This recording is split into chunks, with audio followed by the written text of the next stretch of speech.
Fala pessoal, tudo bem com vocês? Excelente noite a todos. Compartilhando essa live, quero deixá-la gravada. Todos que entrarem aí sejam bem-vindos. Quem assistir ao vivo, quem assistir depois, quando ela ficar gravada, excelente dia, tarde, noite para todos vocês. Pessoal, então, resolvi gravar essa live porque estava acompanhando um perfil de uma colega onde ela contava a história dela. Poxa, achei tão bacana. E é importante a gente ter o conhecimento, né, de qual foi a trajetória que alguém passou para poder chegar aonde está, né? Então, boa noite, Silvia, boa noite, Eliane. Então, o que acontece? Muitas vezes a gente se pergunta o seguinte: será que a pessoa que está me atendendo, será que esse terapeuta, será que esse psicólogo, ou psiquiatra, ou médico, não sei, já passou por algo parecido? Eu não sei se você já teve aquela impressão de chegar no consultório médico e ver o médico como alguém distante da sua realidade. E quando você pensa que aquela pessoa está distante da sua realidade, você não cria aquela conexão que é tão importante, especialmente quando você fala de psicoterapia. Então, eu resolvi gravar essa live para poder compartilhar com vocês, com quem tiver interesse aí de saber o porquê que o Luiz Paulo resolveu se tornar, de alguns anos para cá, mais especificamente um hipnoterapeuta, né? Então vamos lá. A princípio, eu achava que terapia era falta do que fazer, né? Eu achava que era frescura, pensava que aquela pessoa que entrava num processo terapêutico, na verdade, ela não tinha tido uma criação que a tivesse deixado forte o suficiente para enfrentar as questões da vida, não teve um bom ensinamento dos pais e por isso agora fica grudado no pé de terapeuta aí, de psicólogo, para ouvir o que todo mundo saberia dizer, né? E olha que interessante, quando em um momento da minha vida, eu com todo esse preconceito, com toda a Su tá falando que lembra disso, né? É verdade mesmo, já critiquei muito. E aí o que acontece? Em um certo momento da minha vida, eu estou na varanda da casa da minha sogra, olhando para o céu estrelado, um dia frio, na verdade uma noite fria, né?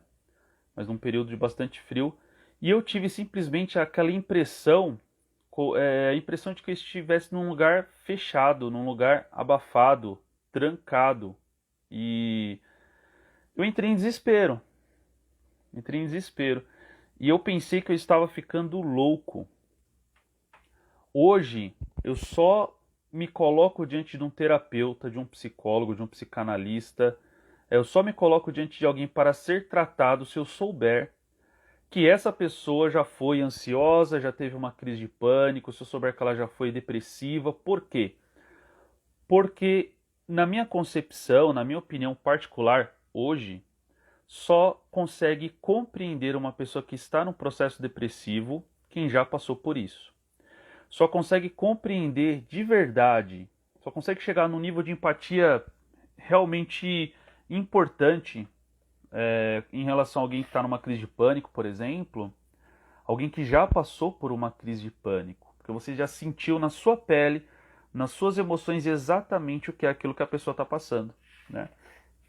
E aquele momento foi decisivo na minha vida. Foi o momento, eu diria para vocês que um dos momentos mais importantes da minha vida. Foi um dos momentos mais difíceis, porém, um dos momentos mais importantes. A partir daquele dia, se eu estivesse dentro do meu carro, eu lembro muito bem, eu entrei no meu carro com um cunhado, fui comprar uma coisa e eu me sentia exatamente daquela forma dentro do meu próprio carro.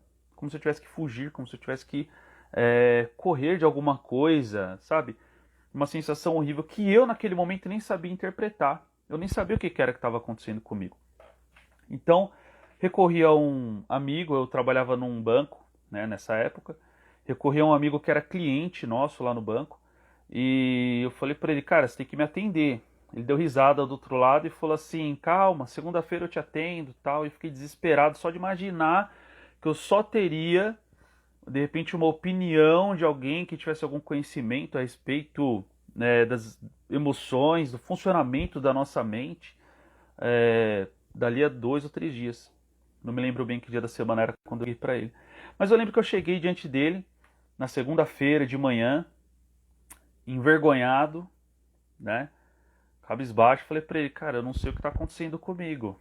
Eu tô numa situação que eu estou em qualquer lugar, eu tenho a impressão de que eu sou duas pessoas, uma que está ali presente, sem problema nenhum ao redor, e outra pessoa que sou eu também, mas que está trancado num lugar ali, sufocado, passando algum aperto, passando algum perigo. E ele falou: Luiz, você está tendo crises de ansiedade e pânico.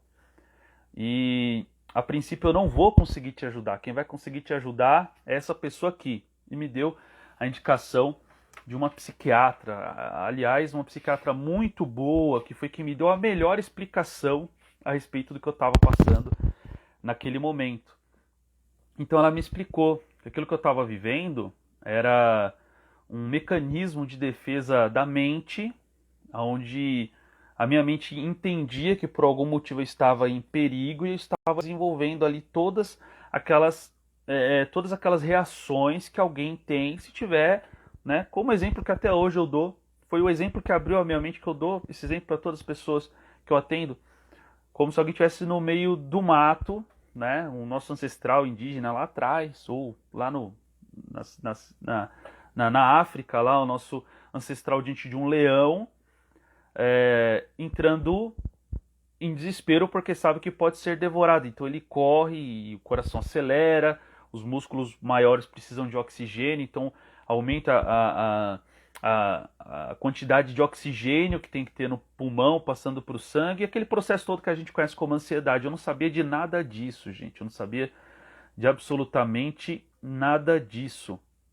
E aí quando eu entrei na consulta da doutora Cecília, né, aqui em São Paulo, na região da Granja Viana, ela atendia ali na época, ela me explicou tudo isso. Eu falei: poxa, então, legal, bacana saber disso, né? E eu comecei a me observar de fora, comecei a entender melhor o que estava acontecendo ali comigo. E isso já mudou tanta coisa na minha vida. Uma explicação que ela me deu, eu comecei a pensar o seguinte: falei, olha, quanto mais eu conhecer a respeito da minha mente, melhor eu vou ficar.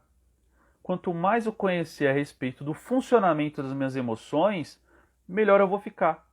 E aí, eu comecei a estudar sobre isso, né? Pensei em fazer um curso de psicologia, depois descobri a psicanálise, falei, poxa, acho que eu me dou melhor com a psicanálise.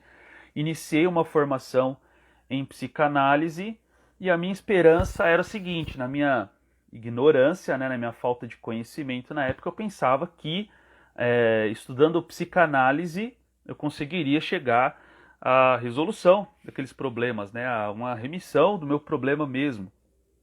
Ledo engano. Pela explicação freudiana ali do funcionamento da mente, da repressão das emoções, né, do retorno do recalcado, e o id, o ego, o superego, aquela coisa toda, o complexo de Édipo, e, enfim, por aí vai. Tantas teorias que são muito boas, eu uso até hoje, mas que não me trouxeram uma solução. A Eliane está perguntando se eu tomei algum medicamento. Eu tomei alguns medicamentos. Eliane, eu entrei num processo depressivo, porque o que acontece? A pessoa começa a ter crises de ansiedade. Depois que ela começa a ter crise de ansiedade, ela evolui para o pânico. O que é o pânico? É como se fosse uma ansiedade aumentada e que é iniciada repentinamente, do nada ela começa e chega ao maior nível possível. Você tem pânico. E o que acontece? Quando você entra nesse processo de ansiedade e pânico, você se sente fora do controle da sua vida, você se sente incapaz, você se sente um lixo, um nada, porque você não tem controle nem sobre os seus pensamentos, nem sobre as suas reações, você não tem controle nem para ficar parado num lugar sentado e quieto. você não consegue fazer isso, porque você está num processo ali de ansiedade e de pânico. Se você não souber o que está acontecendo, pior ainda. O que melhorou muito foi quando eu pelo menos entendi o que estava acontecendo, mas não resolveu o meu problema, apenas me deu, digamos assim, aquela motivação, aquele entusiasmo para eu começar a estudar alguma coisa relacionada ao funcionamento da mente. Então, nesse meio tempo, eu tive também, por essa sensação de incapacidade, o início de uma depressão. Então, eu olhava para o meu filho, por exemplo, meu filho mais velho. Eu lembro muito bem que um dia eu olhei para o meu filho mais velho deitado na cama assim, aquele pezão desse tamanho enorme. E sempre quem está em depressão tem aquele pensamento: poxa, estou perdendo minha vida, né? Às vezes a pessoa tem aquela sensação de que ela não consegue aproveitar a vida dela, né? E eu começava a olhar para os meus filhos e falava assim: caramba, quando foi que esse menino cresceu? Quando foi que o pé dele ficou desse tamanho? Porque eu tinha a impressão de que eu tinha pulado completamente quase 10 anos da minha vida e estava hoje aqui sem ter aproveitado nada e sem perspectiva futura nenhuma. Então não tinha como eu superar aquilo ali sem medicações daquele momento, sem uma ferramenta como a que eu hoje tenho para poder aplicar e ajudar tantas pessoas. Eu não conhecia nada disso, eu não sabia nada de hipnose, de hipnoterapia, eu estava começando a entender como que essas coisas funcionavam, né? E aí, o que foi que engatilhou esse problema para mim? Pelo menos naquele momento que foi que... Não estou falando sobre causa, estou falando sobre gatilho, que disparou aquelas crises de ansiedade, né? Eu trabalhando num banco, e vocês sabem que quem trabalha em banco tem uma pressão muito grande com relação a metas, com relação a vendas, é tudo isso, talvez alguém que se identifique com isso que eu estou falando. Ao mesmo tempo que eu trabalhava num banco, vendi um apartamento que a gente tinha em Cotia, viemos morar aqui praticamente dentro da casa da minha sogra, fazendo uma construção para poder, né, peguei aquela grana do apartamento para pagar umas continhas, para fazer uma construção, e aí eu estava pressionado no trabalho, estava construindo, então quer dizer, eu não tinha descanso, eu chegava do meu trabalho, ia ali mexer com a obra, tal, e final de semana, feriado também. E minha esposa vem com um teste de gravidez e fala assim: tô grávida. Aí, filhos são uma bênção. Em qualquer tempo, em qualquer momento, filhos sempre são uma bênção. Mas você saber que você já está sobrecarregado e agora você tem uma outra pessoa aos seus cuidados, que seria agora meu terceiro filho, isso aumentou muito a minha preocupação. E qual que é a base da ansiedade? Medo e insegurança. Aumenta o medo, aumenta a insegurança, o trabalho não está indo bem, eu simplesmente, pum, não aguentei, né? E como acontece com tantas pessoas, eu, né, pensei que estava ficando louco mesmo, tá?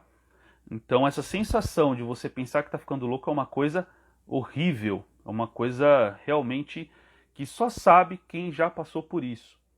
Por isso que eu me sinto hoje capacitado a ajudar pessoas que estejam passando por isso, mesmo que a pessoa não acredite que seja possível ela superar isso de uma maneira rápida. Por que eu acredito nisso? Porque eu já passei por isso, eu sei que nesse momento a pessoa pensa que não tem outra possibilidade, né? A pessoa pensa que ela não vai conseguir superar aquilo, que ela não vai conseguir sobrepor aquela barreira que está diante dela. Ela imagina que naquele momento a única realidade possível é aquela, porque ela está imersa no problema dela, né? E é o que aconteceu, isso começando aí, voltando, eu comecei a estudar psicanálise, eu li sobre hipnose. Mas qual era o conhecimento que eu tinha sobre hipnose naquele momento? Aquela hipnose que era utilizada por Freud, com sugestão direta. Ele pressionava a testa da pessoa, colocava a pessoa em transe, usava relógio, pêndulo, aquela coisa toda. Dava um monte de sugestões diretas para a pessoa: a partir de hoje você vai ficar bem, a partir de hoje. Tem algumas histórias bacanas de Freud, por exemplo, uma mulher que ela teve problema para amamentar, né? E aí ela foi lá até o Freud, ele fez um processo de hipnose com ela e deu uma sugestão direta: a partir de agora você vai conseguir amamentar seu filho, você vai produzir leite. E ela realmente conseguiu amamentar o filho, produzir leite ali.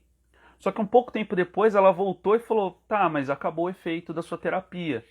O Freud foi, de certa forma, desanimando com a hipnose. Por quê? O que ele conhecia de hipnose naquele momento era é sugestão direta, que é um processo muito, mas muito diferente do que a gente aplica hoje. Pessoal, desculpa, eu coço o nariz, eu sei que eu tenho uma rinite, eventualmente ela vem, assim, depois vai embora, mas é por aí mesmo. E aí o que acontece? O Freud ele começou a se decepcionar com esse processo, porque era um processo que tinha uma duração muito curta, né? A hipnoterapia ela foi se consolidar como um processo terapêutico eficiente, rápido, que leva a pessoa a mudanças grandes em um tempo curto, com Dave Elman, muito mais para frente, com o Milton Erickson, são nomes que você pode pesquisar, e tem muitos outros nomes aí que a gente poderia citar. Né? Hoje, basicamente, o que é hipnoterapia? É um processo no qual você utiliza ferramentas que já existem dentro das psicologias, porque não existe psicologia como um estudo onde você tem apenas ali uma vertente que concorda 100% em tudo, os profissionais, os estudiosos, não. Você tem várias vertentes dentro da psicologia. Eu, por exemplo, eu gosto muito da psicanálise e aplico muitos processos que são até de outras vertentes da psicologia com a pessoa em hipnose. Isso é hipnoterapia. Então, quando você fala de hipnoterapia que o Luiz aplica, com certeza pode ser diferente ou é diferente do processo que o João aplica lá na clínica dele, no processo dele. Porque tem muito a ver com a forma como você construiu o seu conhecimento, com tudo que você estudou e com tudo que você tem de prática, né? Então, eu comecei a conhecer hipnose. Uma vez coloquei lá no Google, né? Hipnose e tal, e aí o Google começou a chover para mim, né? Começou a direcionar ali vários sites, várias pessoas que tinham formações em hipnoterapia e tal. Quando eu vou ser sincero com vocês, quando eu conheci a hipnoterapia, eu quase que parei o meu curso de psicanálise. Por quê? Eu vou dizer para você. O meu objetivo com a psicanálise era o seguinte: pensava eu na minha falta de conhecimento, na minha ignorância, que um processo com a psicanálise seria mais rápido do que um processo com uma psicologia convencional, né? Engano meu, porque a psicanálise ela é muito focada em autoconhecimento. Então um dia o meu professor de psicanálise falou assim: tem pacientes que ficam com a gente 7 anos, tem pacientes que ficam 10 anos, alguns desistem. E eu comecei a olhar para mim e falei: 7 anos? Que? Eu não quero demorar 7 anos para resolver o meu problema. Eu posso ficar até 20 anos, 30, 40 anos me conhecendo, melhorando, conhecendo os meus processos, né, entendendo mais sobre mim mesmo, mas para resolver esse problema eu tenho pressa. Foi aí que eu comecei a pesquisar mesmo a questão da hipnose e conheci a hipnoterapia. Fiz um cursinho desses simplesinhos para entender mesmo os conceitos. Eu não queria sair um profissional da terapia com aquela formação, né, pequenininha que eu fiz ali. Mas eu queria conhecer mais sobre o assunto para poder realmente engajar em alguma coisa que fosse mais importante. E mesmo estudando ainda tinha um processo de claustrofobia, de agorafobia muito pesado. Já tinha saído daquele processo depressivo, mas a ansiedade ainda estava num nível bem ruim. E agorafobia eu ainda tinha claustrofobia e outras bias por aí, né? Então, o que aconteceu? Fiz uma formação presencial que foi uma das principais formações que eu fiz. E nessa formação o instrutor ele falou assim, né? Alguém quer fazer o exercício aqui de cura rápida de fobia? Que na verdade, pessoal, o nome se fala, eu nem lembro se ele usou essa expressão, cura rápida de fobia. Eu sei que é uma técnica que se usa na PNL, que usa esse nome lá nos Estados Unidos, parece que não tem problema de utilizar isso. Mas quando a gente fala de cura, não necessariamente considerando que a pessoa tem uma doença que ela vai sair dali curada, né? Isso seria curandeirismo e, enfim, não é essa a ideia. Mas eu fui lá fazer o exercício. E eu percebi que com uma técnica simples e rápida, eu consegui, veja bem, eu que não passava na frente de uma estação do metrô, por exemplo, eu consegui, na hora do almoço, entrar no metrô, ir até certo ponto, né, até um ponto que daria tempo de voltar e depois voltei para a aula. Falei, cara, isso é fantástico. Como que eu não consegui até agora há pouco entrar num... Eu olhava para a escada do metrô e já passava mal. E agora eu entrei, fui, voltei. Como funciona isso, né? Enfim, fui evoluindo, fiz algumas formações. Quando eu digo algumas, são algumas mesmo. Não foi uma, nem duas, nem três, nem cinco, tá? Foi muito mais do que isso. Eu não sei te dizer o número certo agora das formações que eu já fiz no nesse assunto de hipnoterapia e psicanálise e outras terapias aí. Eu de verdade agora eu não sei te dizer um número, mas não é um número pequeno, tá? E o que acontece? Eu comecei a perceber que até aquela insegurança que eu tinha quando eu ainda tinha esses problemas, né? E quando eu comecei a estudar esses temas, eu comecei a perceber que uma coisa que eu sempre queria era poder ajudar alguém que estivesse num processo depressivo, né? Ó, a Natália falando, eu estava com você, irmão, é verdade. A Natália, isso foi num dia, foi num domingo, agora eu me lembrei, ela me lembrou agora. Foi no domingo, onde eu fui com ela, com um amigo nosso que estava junto, até certo ponto, depois voltei sozinho e voltei para aula. Então, pessoal, quando eu tive essa mudança tão rápida, eu fiquei impressionado. E uma coisa que eu queria muito era falar, tá bom, uma fobia de metrô, a gente tá resolvendo, né? A Su tá falando que lembro quando você iniciou psicanálise, ela lembra mesmo. A gente sempre compartilhava as coisas, né? E o que acontece? Eu comecei a desejar, a almejar muito, de coração, que poder ajudar alguém que estivesse num processo de depressão, porque para mim, a cereja do bolo seria poder encontrar alguém que estivesse num processo depressivo e poder ajudar aquela pessoa a sair daquele processo depressivo, né? E de lá para cá, não poucas pessoas foram ajudadas nisso. Eu não consigo falar disso sem sentir aquela emoção que a gente sente quando a gente tem um propósito cumprido, quando você está num caminho onde você sabe que o que você está fazendo é importante na vida de uma, duas, 10, 20, 100 pessoas, não sei.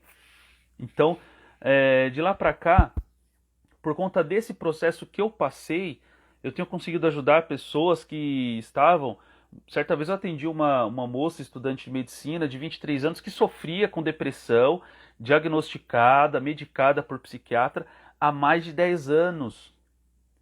Eu ajudei uma colega psicóloga que estava com a depressão há 11 anos, por conta de luto, né? De algumas pessoas que ela perdeu na vida dela. Então, assim, hoje já não é uma coisa... Hoje, para mim, se um cliente entra em contato e fala assim, poxa, eu tô com uma depressão há 10 anos, né? Quando eu estava começando na carreira ali, para mim era falar, caramba, e agora como que eu vou ajudar essa pessoa, né? E ali, tutores, cursos, formações e tal, ali tudo empenhado para poder ajudar aquelas pessoas. Hoje, quando alguém vem para mim dizer assim, olha, eu tô com depressão há tanto tempo, eu tô num processo de ansiedade, eu não aguento mais, eu consigo escutar aquilo como música aos meus ouvidos, porque eu sei, eu tenho certeza que essa pessoa pode ser ajudada, porque eu tenho certeza que essa pessoa pode chegar a um nível ali na vida dela onde ela talvez nunca imaginou que poderia estar. E é impressionante, pessoal, até quando as pessoas elas têm esse contato com um processo diferente, porque muitas vezes quando é que a pessoa procura hipnoterapia? Ela procura quando ela já tomou remédio e não resolveu, né? Quando ela percebe que a medicação... No caso dela, eu não estou falando contra medicações, tá bom? Entendam isso. O que eu estou falando é que uma pessoa que perdeu o pai, que perdeu a mãe, que perdeu um filho, ela pode ter alguns caminhos neurais, né? Ter alguns caminhos neurais refeitos ali quando ela toma um remedinho, né? Que ajusta ali alguns neurotransmissores. Porém, quando ela parar de tomar essa medicação, ela vai voltar a estacar zero ou pior se não houver um processo de mudança enquanto ela está consumindo essas medicações, enquanto ela está sendo medicada. Então, às vezes acontece o quê? A pessoa, ela entra num processo depressivo, percebe que precisa de ajuda, vai até um psiquiatra, toma remédio. Só que ela começa a ir para a igreja. Ela vai lá na igreja católica, na igreja evangélica, no centro de Umbanda, não sei. Ela vai em alguma religião e lá ela encontra um processo ela encontra um novo significado para a vida dela. E ela realmente para depois de tomar a medicação e fica bem. Porque houve um processo de mudança, não foi a medicação que mudou a vida dela. Tá bom? Porque o que faz a pessoa sair desse status e ir até um status onde ela fica bem é a ressignificação daquilo que ela está vivendo. Excetua-se, disso que eu estou falando, problemas que sejam puramente hormonais, fisiológicos, enfim. Eu estou falando de problemas de ansiedade, depressão, pânico, que se iniciaram por conta de um evento, de algo que aconteceu por conta de um aprendizado que a pessoa teve ao longo da vida, tá? Não estou falando de quem tem um problema de esquizofrenia, de alguém que tem TEA ou outras questões aí, tá bom? Vamos separar as coisinhas. Então, o que acontece, pessoal? Não foram as medicações que eu tomei que me tiraram daquele status de ansiedade, pânico, depressão, onde eu tinha vergonha de falar para as pessoas que eu estava ansioso, eu me sentia mal, me sentia impotente, me sentia fracassado, me sentia incapaz de lidar com as minhas próprias questões, com os meus próprios sentimentos, com as minhas próprias emoções, né? O que me levou até um processo depressivo. Não foram as medicações que me tiraram disso. O que me tirou disso foi um processo de autoconhecimento e foi um processo onde eu aprendi a falar a linguagem da minha mente. Porque você, quando está num processo depressivo, ansioso, você não está conseguindo falar a linguagem da sua mente. E alguém vai dizer do seu subconsciente. Subconsciente é, na verdade, uma coisa subjetiva que, nesse conceito que as pessoas falam, ele nem existe, tá? O que nós temos são pensamentos e comportamentos automatizados.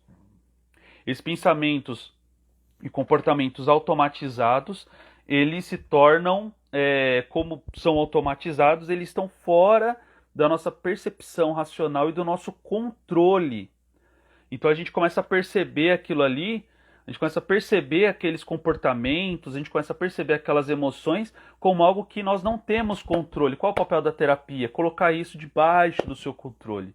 Ensinar a tua mente a trazer aquele conhecimento que está no seu pensamento crítico, no seu pensamento racional, analítico, e aplicar aquilo nas emoções. É isso que a terapia faz e foi isso que trouxe uma mudança para mim. Então, é isso que eu queria compartilhar com vocês um pouquinho da minha história, como que o Luiz entrou nessa questão de terapia. E pessoal, de verdade, não tem, vou dizer para vocês, hoje eu não trabalho mais num banco, né, como eu trabalhei por tanto tempo, trabalhei 11 anos num banco, né? E estando trabalhando no banco, eu saía do banco e fazia 1, 2 atendimentos, depois do meu expediente, ia dormir de madrugada praticamente, para depois levantar cedo no outro dia e estudando ainda. Era uma coisa, uma correria muito grande, né? Exigiu muito esforço, né, no primeiro momento. Mas, não sei que quem de vocês sabe que tem um grupo no WhatsApp, onde está um pouco mais quietinho agora, mas a gente sempre compartilha informações, né, avisa sobre lives, sobre terapias em grupo que a gente faz gratuitamente. E o que acontece? Né? Não tem preço quando alguém coloca, por exemplo, como alguém colocou há pouco tempo atrás, um depoimento assim: olha, quando eu achei você lá no Instagram, lá nas redes sociais, eu já estava decidido a tirar minha vida. Eu já tinha chegado à resolução. Realmente o melhor é mesmo tirar minha vida, então eu vou fazer isso. Até que apareceu, né, de alguma forma, algum conteúdo seu. E o que eu tenho aprendido com você fez com que eu aprendesse sobre esses processos que eu estou vivendo. E hoje eu não estou 100%. Essa pessoa não chegou, galera, essa pessoa não chegou a fazer um processo comigo. Essa pessoa deixou um depoimento apenas com conteúdo que eu entregava lá no grupo gratuitamente e no Instagram gratuitamente. Eu falei: olha, o que você está me ensinando me fez superar aquele desejo de morte. Você sabe o que é você ser importante para que uma vida se mantenha viva, para alguém desista de tirar a própria vida? Ou uma pessoa que tem tanto talento, que tem tanta inteligência, né, no sentido ligado ao intelecto, mas que emocionalmente não tem toda essa inteligência, mas precisa desenvolver, e você conseguir ajudar uma pessoa que intelectualmente está até vários degraus acima de você, mas você conseguir ajudar essa pessoa a transformar as emoções dela para ela conseguir talvez igualar isso e poder não ser só uma pessoa tão inteligente, mas uma pessoa sábia também, porque sabedoria nem sempre está ligado à inteligência. Tem a ver com a forma como nós conduzimos a nossa vida e as nossas emoções. Então é muito bom você poder ter essas experiências, né? Então, um pessoal chegou recentemente, aí chegou um pouco recente aqui, alguns minutos atrás. Eu vou deixar gravado esse depoimento sobre o meu processo de transformação com a hipnoterapia e alguns resultados que eu tenho conseguido, graças a Deus, aí, desenvolver com outras pessoas e para que sirva também de motivação. Se você está em algum momento e que você está num processo depressivo, que você de repente até se conformou com essa rotina de tomar medicações, de ser um dependente químico, de ser um dependente farmacológico, você pode sim superar isso. Você pode deixar de ser ansioso, você pode deixar de ser uma pessoa que entra em pânico do nada, como acontecia comigo muitas vezes. Você pode deixar de ser uma pessoa triste, uma pessoa ranzinza e ser uma pessoa feliz. Você pode fazer isso, independentemente do que esteja acontecendo ao seu redor. Pode estar acontecendo várias coisas ruins ao seu redor, mas a nossa felicidade, o nosso bem-estar depende da forma como nós interpretamos isso, não somente com aquelas justificativas racionais que a gente dá, mas principalmente quando nós conseguimos aplicar aquilo que nós sabemos, aquilo que nós sentimos. Talvez você é o tipo de pessoa que fala assim: Luiz, eu sei tudo. Tudo que você falou eu já sei. Tudo que você já trouxe aí no seu conteúdo do Instagram, do grupo. Já estudei pra caramba, eu sei um monte de coisa. Mas eu ainda continuo sentindo essas coisas que eu sinto. Porque nem sempre aquilo que a gente sente tem congruência com aquilo que a gente sabe. Na maioria das vezes não tem. E a terapia ela serve justamente para isso, para poder aplicar aquilo que você sabe, aquilo que você sente, para que você seja uma pessoa, isso é uma pessoa equilibrada, é o que ela consegue aplicar, o que ela sabe, aquelas coisas que ela sente, beleza, pessoal? Obrigado aí para vocês que estiveram até agora, que estiverem interessados aí na minha história, em como que eu iniciei esse processo.